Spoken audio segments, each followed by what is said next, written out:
그 생긴 모습이나 이 풍기는 어떤 그 이미지에는 우리 안선호 집사님과 김현경 집사님의 딸임에 틀림이 없다 생각되어지는데, 이 음악성을 볼 때에는 좀 다른 것 같아서 이 음악성은 부모에게 물려받지 아니하고 하나님께로부터 직접 받은 그러한 것 같습니다. 우리 안채은 양의 아름다운 특창이 저희들 심령 가운데 큰 감동이 되어서 너무너무 감사합니다. 환난의 때일지라도 안식일은 지극히 거룩합니다.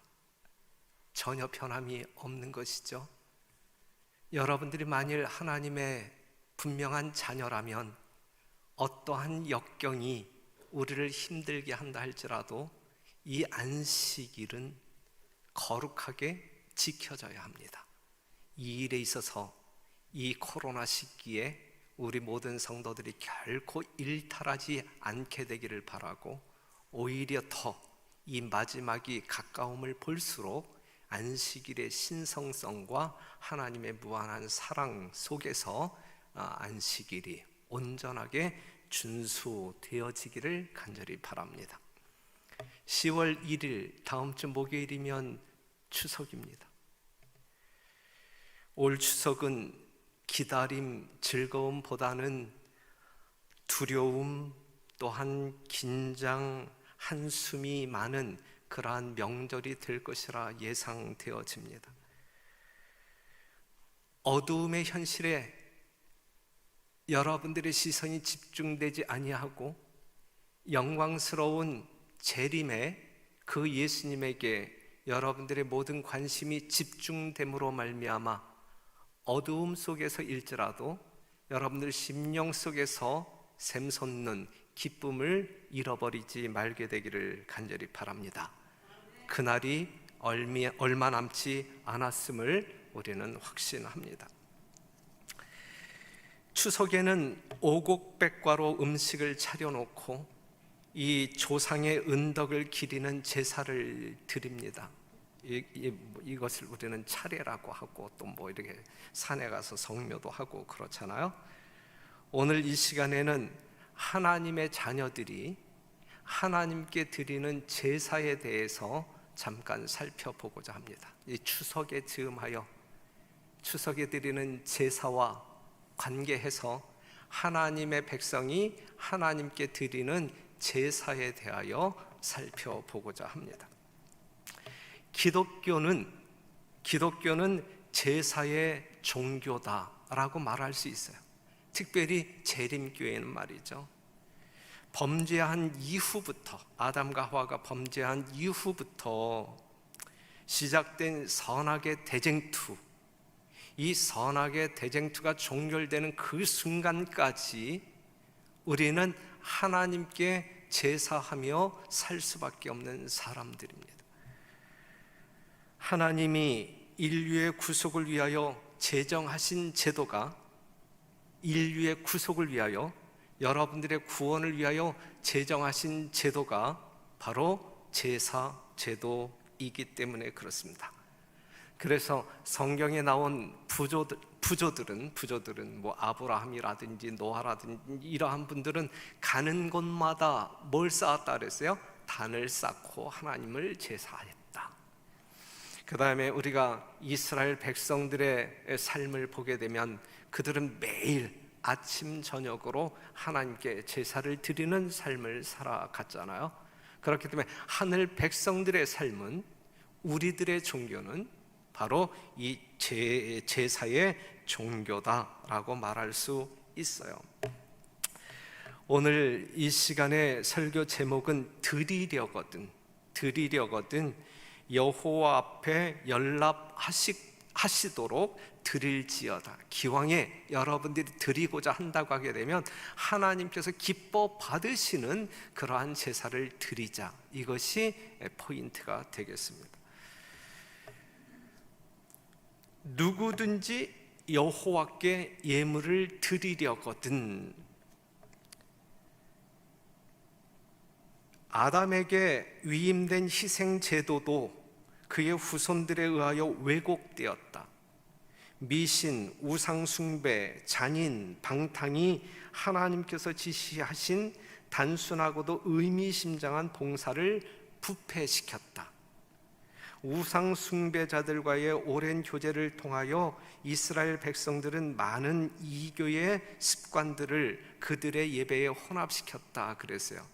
절에서 제사를 드린다든지, 명절 때 여러분들이 가정에서 제사를 드린다든지, 이 모든 기원, 그 근원은 바로 성경, 하나님께서 제정하신 이 제사 제도에 있는데, 이것이 이제 우리가 대상을, 하나님이 아닌 다른 대상을 섬김으로 말미암아 이 제사의 형식도 바뀌고 의미도 이제 소멸되어지고, 이제 그러한 것임을 여러분들이 아실 필요가 있어요. 그러므로 여호와께서 시내산에서 그들에게 희생 제사에 관한 명확한 지시를 주셨다. 여러분들이 어떻게 하나님께 제사를 드려야 할지 명확한 지시를 주셨고, 성막이 완성된 후 그분은 속죄소 위에 나타난 영광의 구름 속에서 모세와 교통하시고 제사 제도와 성소에서 유지되어야 할 예배 형식에 관한 완전한 지시를 그에게 주었다 그랬어요. 우리는 하나님을 어떻게 경배해야 되는지에 대한 명확한 그러한 인포메이션을 가지고 있는 사람들이기 때문에 하나님을 신령과 진정으로 예배 드릴 수 있는 사람들이고, 그렇게 예배를 드려야 된다라고 하는 사실이죠. 제사라고 하는 말을 예배라고 하는 말로 바꿔서 이해를 하셔도 되고, 오늘 예물이라고 하는 말을 제물이라고 하는 말로 바꾸어서 이해를 하셔도 무방하겠습니다. 레위기 1장 1절에 있는 말씀을 다시 보면, 여호와께서 회막에서 모세를 부르시고 그에게 일러 가라사대 이스라엘 자손에게 고하여 이르라. 너희 중에 누구든지 여호와께 예물을 드리려거든 그랬어요. 너희 중에 누구든지라고 하는 말, 누구든지, 이제 이 누구든지라고 하는 말을 잠깐 생각해 본다고 하면, 이 누구든지라고 하는 이 단어 속에서 우리는 하나님의 무엇을 발견할 수 있냐면, 우리 하나님은 차별하시는 하나님이다, 아니면 차별하지 아니하시는 하나님이다. 차별하지 아니하시는 분이다 라고 하는 사실을 알 수가 있어요. 누구든지, 정말 빈부귀천을 물어나고 신분고하를 물어나고 누구든지 하나님 앞에 나아가 제사를 드릴 수 있다. 너는 오지마, 너는 와. 차별하지 아니하시는 하나님을 발견할 수 있어요. 차별하지 아니하시는 하나님이 여러분들의 하나님이심에 대하여 크게 감사하는 이 시간이 되기를 간절히 바랍니다. 골로새 3장 11절 보게 되면, 거기는 헬라인과 유대인이나 할레당과 무할레당이나 야인이나 수고디아인이나 종이나 자유인이 분별이 있을 수 없나니. 왜냐하면 그리스도는 만유의 주이시기 때문에 그렇습니다. 그렇기 때문에 요한복음 3장 16절, 누구든지 저를 믿기만 하면 뭐 할 수 있는 거예요? 구원받아 하나님의 자녀로 영원히 살 수 있는 것이란 말씀이죠. 미국 대통령이 취임하게 될 때 성경에 손을 얹고 이제 선서하고 이제 대통령으로 취임하지만, 성경 정신에 입각하여 그들이 미국을 통치하고 있는가? 이것이 오늘날 미국 사회에서 이 흑인들이 그냥 이렇게 무의미하게 이유 없이 죽는 경우들이 참 많이 있잖아요. 인종차별이 정말 미국을 상당히 시끄럽게 만들고 있는데, 인간 세상에는 차별이 있을지라도 하나님의 세상에는 차별이 없다. 하나님을 신실히 따르는 백성들이 모이는 교회에서 차별이 있어야 할까요? 없어야 할까요? 차별이 없어야 한다. 간혹 차별이 있음으로 말미암아 마음의 상처를 받는 성도들이 하나님을 영원히 떠나는 엄청난 사건이 일어나기도 한다. 이건 교회에서 일어나선 안 될 사건이다 라고 하는 사실입니다. 이 일에 있어서 특별히 이 목회자들은 조심해야 될 거예요. 신중해야 될 거예요.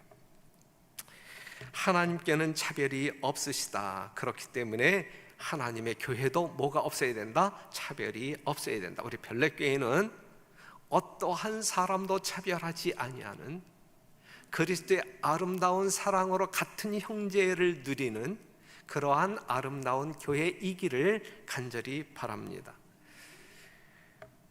누구든지라고 하는 말과 그 다음에 드리려거든 이라고 하는 말을 좀 생각해 보았으면 좋겠어요. 드리려거든, 여기에 강제성이 있는 거예요? 아니면 자원하는 거예요? 여러분들 드리고 싶으면 드리고 그렇지 아니하면 드리지 않아도 된다라고 하는 말씀이 있죠. 드리려거든 이라고 하는 말 가운데에는. 그렇기 때문에 우리가 하나님을 믿기로 결심한다라든지 매한식일 주예전에 나와 하나님을 예배한다라든지 이것은 자원하는 심령으로 드려져야 된다. 여러분들이 하나님께 어떠한 예물을 드리든지 그것은 자원하는 마음으로 드려져야 하나님께서는 그러한 영혼들을 뭐 하신다 그랬어요? 고린도후서 9장 7절에 사랑하신다 그래요. 자원하여 드리는 사람을 사랑하신다 그랬어요. 그러한 사람들의 예배를 우리 하나님께서는 연락하신다라고 하는 말씀이죠. 하나님의 사랑은 정적인 것이 아니라 동적인 거예요. 움직여요. 행동합니다. 그래서 하고 싶어 하는 자발적인 행동, 이것이 하나님의 사랑이에요. 여러분들을 향한 하나님의 사랑은 지극히 하고 싶어서 자발적으로 하는 사랑이거든요. 그러한 행동에는 남들이 이해하지 못하는 기쁨과 행복이 존재합니다.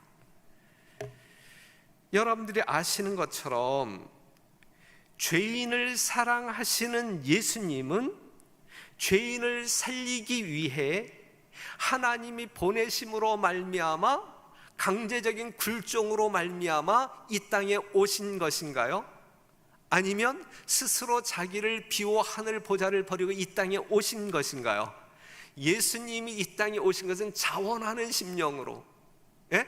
그런데 그 자원의 밑바탕에는 여러분들을 이처럼 사랑하시는 예수님의 사랑이 깔려 있다라고 하는 사실, 그 사랑 때문에 우리 예수님은 자원함으로 여러분들의 구주가 되시기 위하여, 희생양이 되기 위하여 이 땅에 오셨다라고 하는 사실입니다.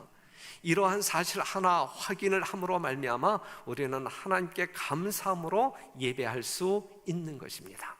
그러한 예수님이 여러분들의 구주이심을 만천하에 자랑하시는 여러분과 제가 되기를 간절히 바랍니다. 요한복음 10장 18절에 있는 말씀 보게 되면 예수님께서 나는 버릴 권세도 있고 뭐 할 권세도 있다 그랬어요? 예? 다시 얻을 권세도 있다. 그런데 나는 스스로 누구의 요청에 의해서가 아니라 나는 너희들을 구원하기 위하여 내 스스로 내 생명을 버린다라고 이야기했거든요. 이게 자원이에요. 이게 자원. 예수님께서는 다가오는 죽음에 저항하실 수 있었으며 죽음의 지배 아래 들어가는 것을 거절하실 수도 있으셨다. 우리 예수님도 그러한 자유가 있으셨단 말이에요. 그러나 그는 생명과 불멸을 드러내시기 위해 자원하여 그의 생명을 버리셨다. 그리스도는 사람들이 영원한 죽음을 당하지 않도록 하기 위하여 세상의 죄를 지시고 죄의 저주를 견디시고 생명을 희생 제물로 바치셨다. 왜요? 하나님이 여러분들을 이처럼 뭐 하시기 때문에? 사랑하시기 때문에 그래요. 이러한 사랑을 경험한 사람들의 심령 가운데 이제 샘이 터지는데, 어떠한 샘이 터지는 거예요? 예? 사랑의 샘이 터지는 거예요. 사랑의 샘이 터지는 거예요. 그래서 요한일서 4장 19절에 있는 말씀 보면 우리가 사랑함은, 하나님이 우리를 이처럼 사랑하시는데 우리가 십자가를 바라보면서 하나님의 사랑을 깨닫는데, 그러한 하나님의 사랑을 깨달으면서 그 하나님을 사랑하지 아니할 백성이 존재합니까? 그러한 백성은 존재할 수 없어요. 깨닫지 못하니까 그러한 사람으로 거듭나지 못하는 것이죠. 십자가를 통하여 하나님의 사랑이 무엇인지 깨닫고 맛보아 사람들이 그 하나님을 사랑할까요? 사랑하지 아니할까요? 사랑할 수밖에 없는 거예요. 이 사랑하지 않는 것이 불가능한 거예요. 그래서 요한일서 4장 19절, 우리가 사랑함은 그가 먼저 우리를 사랑하셨음이라 그랬어요. 하나님의 사랑에 대한 반응으로 우리는 하나님을 사랑한다. 왜냐하면 사랑은 무엇을 낳기 때문에? 사랑을 낳기 때문에 진리죠. 진리죠. 하나님의 사랑은 여러분들에게 사랑을 낳게 하는. 그렇기 때문에 하나님의 사랑을 소유한 사람은 우리는 누구를 사랑할 수 있어요? 내 주변에 있는 다른 성도들을 사랑할 수 있고, 더 나아가 교회 안에서의 형제 자매가 아닌 이방인들도 뭐 할 수 있어야 돼요? 사랑할 수 있어야 돼요. 이것이 하라고 해서 아니고 자발적으로 정말 그리스도의 사랑이 우리를 그렇게 강권하시기 때문에, 우리를 정말 밀어주시기 때문에 우리는 그렇게 하고 싶어서 하게 된다, 이것이죠. 하나님의 율법은 하나님의 정부의 기초로서 모든 지성적 존재들의 행복은 그들이 이 의의 대원칙과 완전히 일치함에 달려있다. 중요한 말씀이에요. 그렇죠, 중요한 말씀. 여러분들이 수없이 들은 말씀이지만 중요한 말씀이기 때문에 오늘 다시 한번 들어도 여러분들 심령 가운데 뭔가 감동이 될 만한 말씀이에요. 하나님께서는 당신의 모든 피조물로부터 사랑의 봉사, 곧 당신의 품성을 인식함으로 솟아나는 봉사를 원하신다. 우리는 하나님의 품성에 뭔가 매력을 느끼고 녹아야 돼, 우리 스스로가. 그렇죠? 하나님의 사랑이 너무 좋기 때문에 내 자신이 그 사랑의 웅덩이에 그냥 녹아버려야 돼. 이게 진짜 살아있는 성도들의 참 모습이거든요. 그들은 강제적 굴종을 기뻐하지 않으심으로, 그분은 강제적 굴종을 기뻐하지 않으심으로 모든 존재로 하여금 당신께 자원하여 봉사하도록 그들에게 의지의 자유를 허락하신다 그랬어요. 그래서 하나님의 사랑에 반응하는, 그래야 하나님을 예배하는 사람들의 태도는 그 사랑의 강권하심으로 말미암아 자연 발생적으로 자원하는 심령으로 하나님 앞에 드리는 것입니다. 무엇을? 제물을 드릴 뿐만 아니라 제물된 내 자신을 온전히 드리는, 이것이 성도들의 마땅한 예배적 행위이다 라고 하는 사실을 기억하시면서 이 안식일을 보내면 여러분들이 영적으로 큰 유익을 얻을 수 있을 것이라 생각합니다. 드리려거든, 이러한 깨달음 속에 드리려거든, 여러분들이 무엇을 드릴지라도 드리려거든. 지금 오늘 이 시간에는 재물을 이야기하고 있는 거예요. 재물을 이야기하고 있는 것인데, 여하튼 드리려거든 여호와 앞에, 재물을 드리려거든 여호와 앞에 연락하시도록 드릴지니라.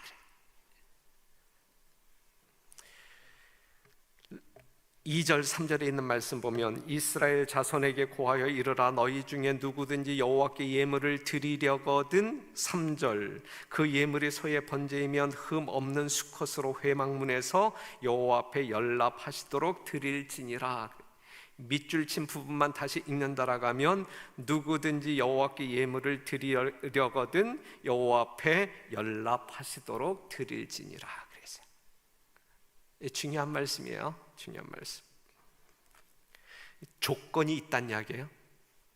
하나님께서 여러분들에게 제사를 드리려거든 이렇게 드리라 그랬는데, 여러분들이 제사를 드림에 있어서 여러분들 자의적으로 물론 자원하여 드리지만, 자원하여 드리니까 그냥 내 멋대로 드리란 이야기 아니면은 하나님께서 이렇게 드리라고 하는 요구 조건이 있는 거예요. 요구 조건이 있는 거야. 조건이 있는 거예요. 조건이. 그 조건에 합당하게 드릴 때 하나님께서 연락하신다, 이것이죠. 무슨 말씀인지 이해가 돼요? 예. 그래서 이제 번교 주석을 보면 레위기 1장에, 지금 우리가 본문으로 채택하고 있는 이 레위기 1장을 보면, 레위기 1장이 언급된 개인적 번제는 모두 자원제이지만 자원제이지만 여러분들 선택에 의하여 드리는 것이지만, 이미 언급한 대로 그것을 드릴 때 따라야 할 의식은 세밀하고 엄격했다 그랬어요. 이렇게 하여 이스라엘 백성들은 절대적인 순종을 배웠다 그랬어요. 절대적인 순종을 배웠다. 하나님은 용서하고 또 용서하시겠지만 하나님의 지시에 대한 절대적인 순종이 있어야 한다. 하나님께 가까이 나아가려는 자는 하나님께서 지정하신 방법으로 나가야 한다. 그분의 뜻에 일치한 예배만이 그분에게 간합된다 그랬어요. 하나님을 예배한다고 주여 주여 하지만, 하나님을 예배한다고 하지만 하나님께서 요구하시는 어떠한 조건이 있는데 그 조건에 순종하지 아니하면서 난 하나님을 예배했다, 오늘은 정말 행복한 안식일이야, 그리고 집에 돌아가서 여러분들의 삶을 살 수 있을까요? 하나님께서 연락하실 수 있는 예배가 있고 연락할 수 없는, 간합할 수 없는 예배가 있단 말이죠. 여러분들은 어떠한 예배자이냐 이거예요. 중요한 것은 우리가 매 순간 정말 자문해야 할 질문이 있다고 하면, 나는 어떠한 예배자인가? 하나님께서 연락하시기에 합당한 조건들에 순종하는 예배자인가? 아니면 하나님을 예배하는 어떤 그 형식은 갖추고 있는데 내 자의적으로 지금 하나님을 예배하는 자인가? 매우 중요해요. 매우 중요해요. 순종이라고 하는 말에 대하여 뭔가 부담을 느끼거나 알러지 반응을 일으키는 성도들이 있다고 하면 그것은 신앙을 크게 잘못하고 있는 것이고, 성경에 나와 있는 복음을 제대로 이해하지 못하고 있는 것이고, 믿음으로 말미암는 의가 무엇인지 정확히 하나님의 의도대로 이해하지 못하고 있는 거예요. 하나님의 거룩한 사랑에 깊이 빠지면 빠질수록 완전한 굴복이 이루어질 것이고, 완전한 굴복 속에 완전한 자유와 행복이 경험되어질 것이고, 그렇지 아니할 때에 그것은 성경적인 신앙 논리가 아닙니다. 우리가 창세기 4장 1절에서 5절에 나와 있는 이 가인과 아벨의 제사 하나만 본다 할지라도, 한 사람의 제사는 연락하셨지만 한 사람의 제사는 거절하셨거든요. 똑같은 자리에서 형식은 같은 제사를 드린다 할지라도 간합되는 것이 있고 거절되는 것이 있어요. 그러니 오늘 우리가 드리는 이 거룩한 안식일 시간 속에서 하나님을 존경하며 경외하는 이 예배의 시간에 우리가 정말 이 제사를 드리고 있는데, 우리가 드리는 제사가 아벨의 제사냐 아니면 가인의 제사냐 이것이죠. 그들은 사람의 구원을 위한 하나님의 준비에 대하여 익히 알고 있었으며 하나님께서 제정하신 제사 제도에 대하여서도 이해하고 있었다. 그들은 이 제물로 그것들이 예표한 구주에 대한 믿음을 표현하고 동시에 용서를 위하여 그분께 전적으로 의지하는 것을 인정해야 한다는 것을 알았다.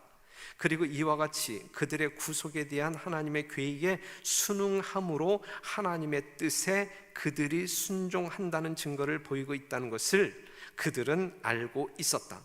피 흘림이 없이는 사죄가 있을 수 없다 그랬거든요. 그냥 하나님께서는 구속의 진리를 다 알려주셨단 말이에요. 여러분들이 이렇게 제사를 드려야 하나님과 소통할 수 있고 여러분들의 구원이 이루어질 수 있다라는 모든 정보를 다 주셨단 말이죠. 성경에 안식일을 어떻게 안식일의 의미가 무엇인지, 안식일이 어떻게 지켜져야 되는지 다 알려주셨잖아요.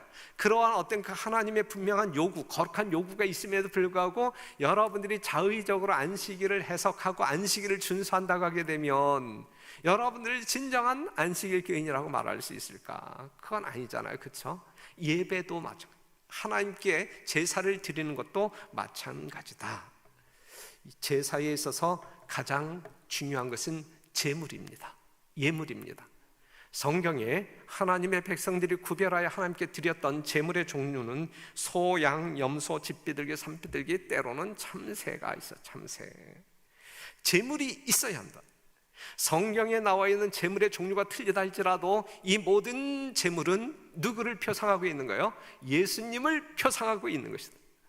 이 제물의 죽음은 뭘 표상하고 있는 거예요? 예수님의 희생을 표상하고 있는 것이다. 그럼 여러분들이 그러한 제물을 드리는 것은 뭘 표현하고 있는 거예요? 그 제물이, 그 예수님의 희생이 나를 구원하기에 넉넉하다라는 믿음을 표현하고 있는 것이거든요. 이게, 그런데 이 제물은 집단적인 거예요? 아니면 개인적인 거예요? 만약에 여러분들이 어떤 그 하나님의 용서를 구하기 위하여 제사를 드리러 나아갈 때에 우리는 개인적인 제물을 가지고 나아가나요? 개인적인 제물을 가지고 나아가야 되는 거예요. 그렇기 때문에 이러한 사실 속에서 신앙은 지극히 개인적인 것이다. 하나님과 우리와의 관계는 개인적인 것이다. 별내교회 대 하나님 존재하지 않아요. 예? 홍성신 대 하나님, 이것만이 존재해요. 그렇죠? 하나님과 우리는 개인적인 관계 속에 있어야 돼요. 맞습니까? 네, 맞습니다. 그렇기 때문에 하나님은 누구의 하나님이어야 돼요? 이스라엘의 하나님? 재림교회의 하나님? 별내교회의 하나님? 아니면 나의 하나님? 나의 하나님이어야 해요. 네, 하나님은 나의 하나님이어야 돼요. 부모의 하나님도 소용없고 나의 하나님이 될 때 비로소 의미가 있는 것이다. 하나님께서도 우리를 개인적으로 아십니다. 예. 우리가 이사야 43장 보게 되면 야곱아 너를 창조하신 여호와께서 이제 말씀하시느니라, 이스라엘아 너를 조성하신 자가 이제 말씀하시느니라. 누구야 내가 너희에게 말한다. 개인적으로 아신단 말이에요. 그렇기 때문에 여러분들이 잘 아시는 말씀처럼 누가복음 19장 5절에 있는 말씀을 보게 되면 뽕나무 밑을 지나가다가 삭개오야 내려와라. 그래서 삭개오야. 예? 삭개오와 예수님이 만난 적이 있어요? 없어요? 없었어요. 그럼에도 불구하고 모든 사람들의 이름을 누구는 아신다? 예수님은 아신다. 어떻게 아신다? 집단적으로 아신다? 아니면 개인적으로 아신다? 개인적으로 아신다. 개인적으로. 이사야 49장 16절에 있는 말씀을 보면 내가 너를 내 손바닥에 새겼고, 그래서 내 손바닥에, 하나님의 손바닥에 여러분들 각자의 이름이 다 적혀 있음을 기억하시고 하나님의 철저한 보호, 이 사랑의 보호 속에 여러분들이 있다라고 하는 사실을 기억하시고 그 하나님과 개인적인 관계 속에서 하나님을 사랑하고 하나님을 예배하는 살아있는 주의 성도들이 되기를 간절히 바랍니다. 덤으로 묻어서 그냥 하늘에 갈 수 있는 사람 아무도 없어요. 구원은 집단적인 게 아니에요. 집단적인 게 아니에요. 개인적인 거예요. 남들은 다 그놈이 그놈 같아도 부모는 자기 아들을 즉각적으로 알아봐요. 하나님께서는 여러분들을 다 개인적으로 정말 여러분들의 머리털 숫자까지도 정확히 세시며 아는 그러한 존재이시다. 그렇기 때문에 여러분들이 하나님께 예배할 때에도 이 개인적인 관계 속에서 하나님을 경배해야 된다라고 하는 사실입니다. 우리가 제물을 가지고 하나님의 전에 나아갈 때에 어떻게 하냐면 안수하지요. 그의 번제물의 머리에 안수할지니 그리하면 연락되어 그를 위하여 속죄가 될 것이라. 속죄는 여러분들이 제물 위에 손을 얹고 안수할 때, 여기서 안수할지니 그랬는데 자신의 모든 체중을 실어서 이것은 통회하는 죄인이 전적으로 그 대속물을 의지한다, 믿음으로 의지한다 라고 하는 의미가 담겨져 있는 것입니다. 나를 대신하여 죽을 예수님에게 나의 모든 더러운 죄를 남김없이 옮겨버린다라고 하는 행위적 의미가 있는 거예요. 그 옮겨진 나의 죄 때문에 누가 죽는 거예요? 예수님이 죽는다. 여러분들이 이 안수한다, 이 제물 머리에 손을 얹고 안수한다, 그럴 때에 여러분들의 죄가 온전하게 고백되어지지 아니하고 그 죄를 남긴다고 하게 되면 이 재물이 죽어도 소용이 없어요. 네. 여러분들이 정말 온전히 죄를 고백하여 회개함으로 모든 죄를 다 예수님에게 전가시킬 때 그 예수님은 비로소 죽는다. 누구를 위하여? 여러분들을 구속하시기 위하여, 살리시기 위하여. 그렇기 때문에 여러분은 스스로 예수님을 죽이기에 넉넉한 죄인임을 깨달아야 돼요. 깨달아야 돼요. 여러분의 모든 죄를 주 앞에 고백하고 구원을 받아야 되는 거예요. 누가복음 5장 31절에 있는 말씀 보면 건강한 자에게 의원이 쓸 때 없듯이 건강한 자에게, 그 다음에 32절 내가 의인을 부르러 온 것이 아니요 죄인을 불러 회개시키러 왔노라. 우리 주님은 자칭 의인들과 상대해요? 우리 주님은 누구와 상대하기 위하여 이 땅에 오셨어요? 죄인들과 상대하기 위하여, 죄인들을 불러 회개시키기 위하여 이 땅에 오셨단 말이에요. 누가복음 18장 13절, 이 바리새인과 이 세리의 기도 속에서 이 세리의 이 탄성, 소리를 들어보면 가로되 하나님이여 불쌍히 여기옵소서 나는 죄인이로소이다. 이러한 사람들을 우리 주님은 구원하시기 위하여 이 땅에 오셨다. 디모데전서 1장 15절에 있는 말씀 보면 이 말이여 그리스도 예수께서 죄인을 구원하시려고 세상에 임하셨다 하였도다. 죄인 중에 내가 괴순이라 그랬어요.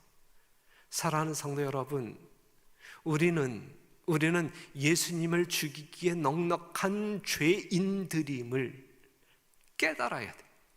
그리고 나의 모든 죄를 그 예수님에게 담대히 남김없이 옮겨 놓아야 돼요. 전가해야 돼. 전적으로 그 대속물이신 예수님을 의지해야 돼요. 이것이 내가 생명을 얻을 수 있는 유일한 방법임을 기억하셔야 됩니다. 그렇기 때문에 예수님을 알면 알수록 우리는 더 큰 죄인이 될까 아니면 더 큰 의인이 될까? 우리가 십자가 앞으로 가까이 나아가면 나아갈수록 더 큰 죄인으로 자기를 인식할까 아니면 더 큰 의인으로 인식을 할까요? 지금 이 사도 바울은 어땠어요? 죄인 중에 내가 괴수라 그래. 십자가 앞에 나아가면 나아갈수록, 정말 믿음으로 구원을 경험하면 경험할수록 하나님의 모습이 더욱더, 하나님의 품성이 더욱더 분명하게 보이면 보일수록 작은 죄일지라도, 사랑하는 성도 여러분, 여러분들은 어떠한 죄인입니까? 우리 예수님은 의인의 친구이십니까? 아니면 세리와 죄인들의 친구이십니까? 사랑하는 성도 여러분, 여러분들이 진정 주님의 친구 되시기를 간절히 바랍니다. 예수님의 친구는 죄를 깨닫고 그 죄를 누구에게 넘기는, 예수님에게 믿음으로 전가시키는 그러한 사람들이 예수님의 진정한 친구가 될 수 있어요. 그리고 우리 주님께서는 요한복음 15장 13절에서 14절에 이야기하고 있는 것처럼 나는 친구를 위하여 목숨을 버리노라 그랬어요. 사랑하는 성도 여러분, 죄인된 우리가 예수님의 친구가 될 수 있고, 친구 되신 예수님이 친구인 나를 살리기 위하여 기꺼이 목숨을 버린다, 이것이죠. 그래서 이 재물, 머리에 손을 얹고 안수하는 것이 무엇인지 분명하게 이해하시기를 바라는데, 한마디로 이야기한다고 하면 여러분들의 죄를 온전하게 고백하고 우리 하나님께서 그 대속물이신 예수님 때문에 모든 죄를 말끔하게 용서하신다라고 하는 믿음의 확신을 가지고 하나님을 예배하게 되시기를 간절히 바랍니다. 그 다음에 그 재물을 죽이잖아요. 죽이고 가죽을 벗기고 각을 뜨고 내장을 꺼내고 불살라 태우고, 이것이 이제 오늘 레위기 1장 5절 이하에서 17절에 나와 있는 내용이에요. 예수님께서 어떠한 고통을 경험하시고 어떻게 죽으셨는지를 말해주고 있는 내용입니다. 잠깐 우리가 알고 있는 성경절이지만 한번 낭독하겠습니다. 그의 옷을 벗기고 홍포를 입히며 가시 면류관을 엮어 그 머리에 씌우고 갈대를 그 오른손에 들리고 그 앞에서 무릎을 꿇고 희롱하여 가로되 유대인의 왕이여 평안할지어다 하며 그에게 침 뱉고 갈대를 빼앗아 그의 머리를 치더라. 희롱을 다한 후 홍포를 벗기고 도로 그의 옷을 입혀 십자가에 못 박으려고 끌고 나가니라. 누가? 여러분들의 구주이신 예수님이 하나님의 보좌를 버리고 이 땅에 오신 하나님이 지금 우리들에게 이러한 대접을 받고 있어요. 군병들이 예수를 십자가에 못 박고 그의 옷을 취하여 네 깃에 나눠 각각 한 깃씩 얻고 속옷도 취하니 벌거 벗겨진 상태로 십자가에 달리십니다. 육신적인 모친 마리아는 예수님의 손이 십자가에 위에 펴진 것을 보았다. 망치와 못을 가져왔다. 굵은 못이 부드러운 살을 뚫고 들어갈 때에 비탄에 빠진 제자들은 거의 실신 상태에 있는 예수님의 어머니를 그 참혹한 장면으로부터 모셔갔다. 구주께서는 한마디의 불평도 하지 않으셨다. 그분의 얼굴은 침착하고 평온했으나 이마에는 굵은 땀방울이 맺혀 있었다. 누구를? 우리를 살리시기 위하여 예수님 이러한 제물로 지금 십자가에 달리고 계시는 것입니다. 예수께서 십자가에 못 박히시자마자 힘센 사람들이 십자가를 들어 준비된 구덩이에 난폭하게 던져 세웠다.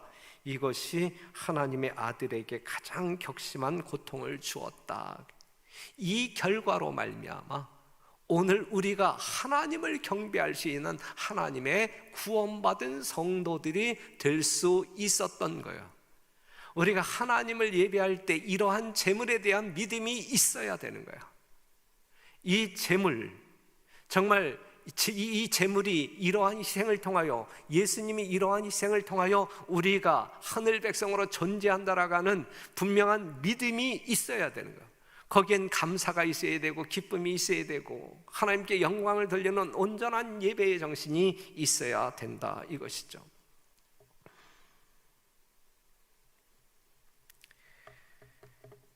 누구든지 여호와께 예물을 드리려거든 여호와 앞에 연락하시도록 드릴지니라 그랬어요. 이제 희생이 된 이 제물을 번제단 위에 뭐하여? 태워요. 그랬을 때에 우리가 레위기 1장 9절, 13절, 17절에 있는 말씀을 보게 되면 이는 화제라 여호와께 향기로운 냄새니라 그랬어요. 이게 이제 우리 하나님이 받으시는 거예요. 어떻게 받으셔? 기뻐 받으시는. 제물을 태운다. 이것은 예수님의 완전한 희생을, 전폭적인 순복을 의미하고 있어요.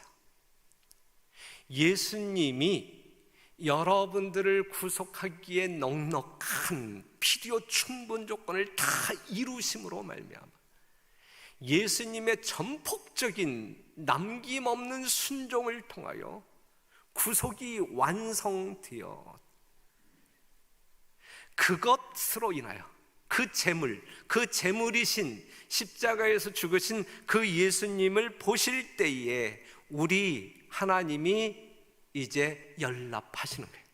그것이 예수님의 이러한 구속적 행위가 하나님께 뭐라 그랬어요? 향기로운 냄새라 그랬어요. 향기로운 냄새. 우리 하나님께 향기로운 냄새를 풍길 수 있는 존재는 이 예수님밖에 존재하지 않아요. 존재하죠. 이것이 제사의 결론입니다.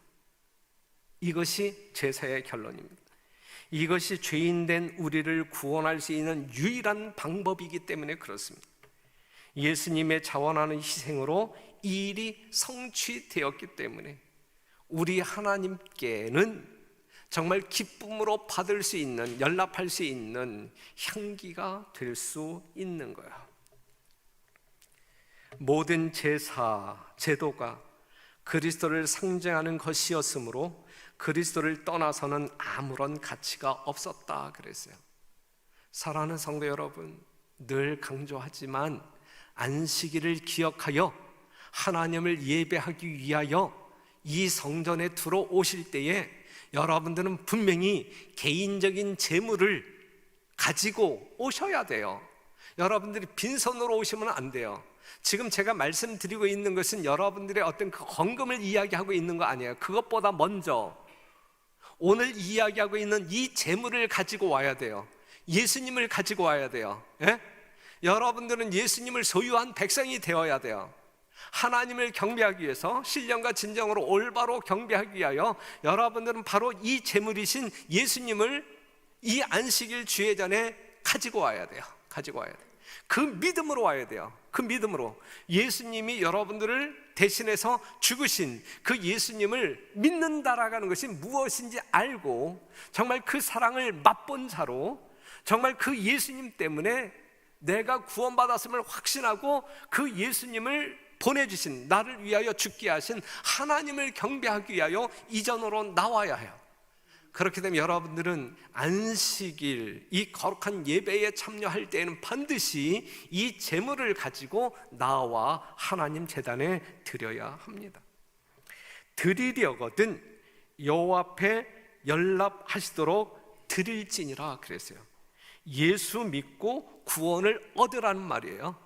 여러분들 멋대로 하나님을 예배하지 말고 하나님의 요구 조건에 완전한 순종을 통하여 구원을 이루란 이야기예요. 완전한 믿음은 완전한 순종을 낳게 합니다.